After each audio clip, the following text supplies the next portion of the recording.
Hi, welcome back to My Life with Plants. I'm Newman. Yesterday's update on the orchids inside. I didn't check the Coelogyne intermedia, but it's in flower. So here it is here.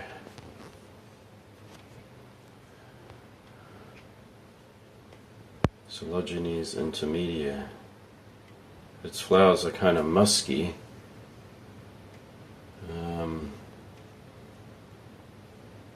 So that lets me know that it's moth pollinated.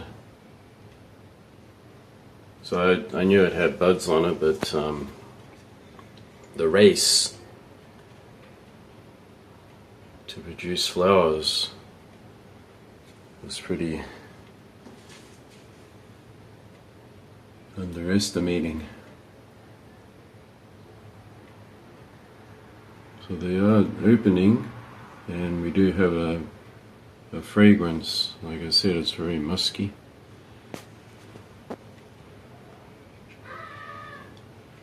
I took it down to give it a good water because I don't want it to dry out too much. It's kept moist during the growing season outside.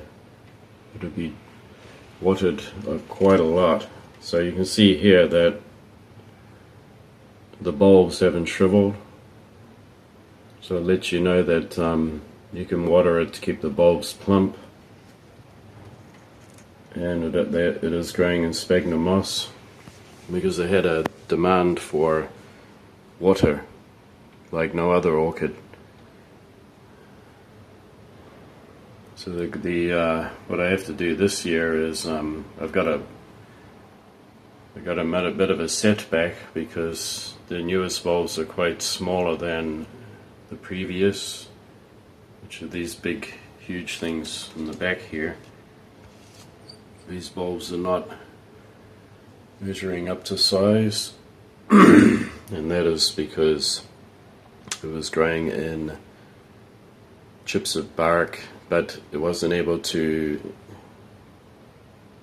be wet thoroughly enough, often enough, and it does have a big demand for water. So you should pick a place that is your most humid and coolest area, coolest and most humid, and do water it and feed too. I do feed it. I just give it some slow release fertilizer. Usually I use animal dung pellets, compressed animal dung that has other nutrients in it. So over here we have another bud and another that'll produce up to 6 to 8 flowers. So we got 2 there and another one right here where my finger is pointing.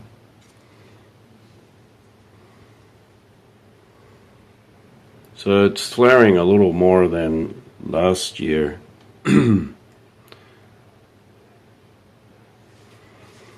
So I won't repot this orchid.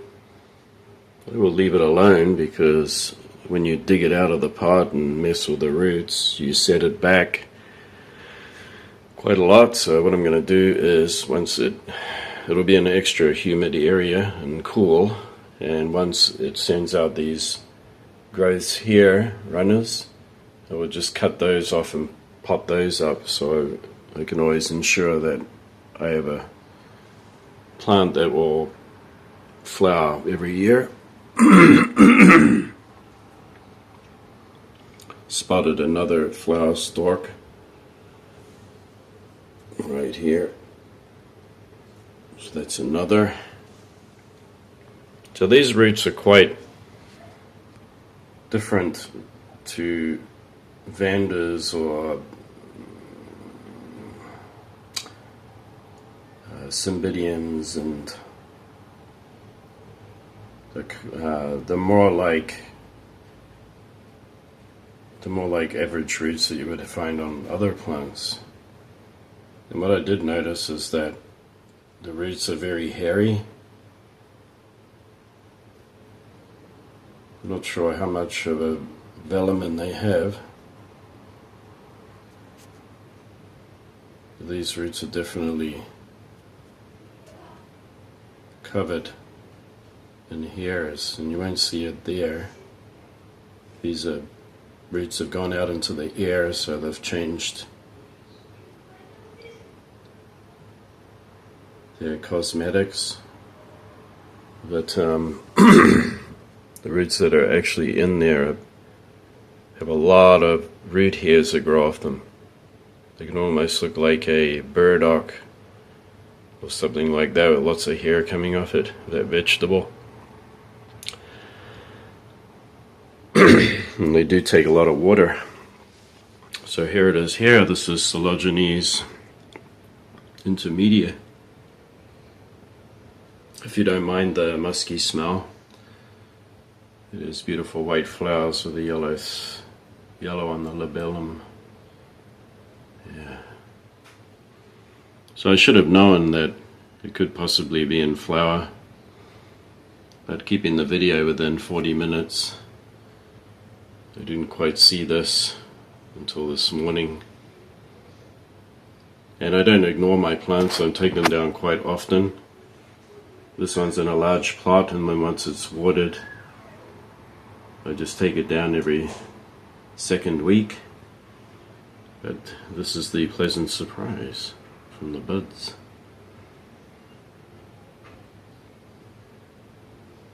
These are native to, well, this is a cross between two species of Coelogyne.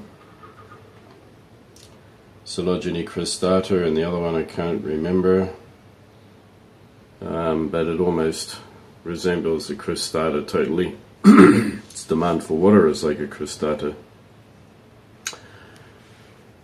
They're found right up from Nepal, going right down through into Asia, Bhutan, I think, Nepal, going into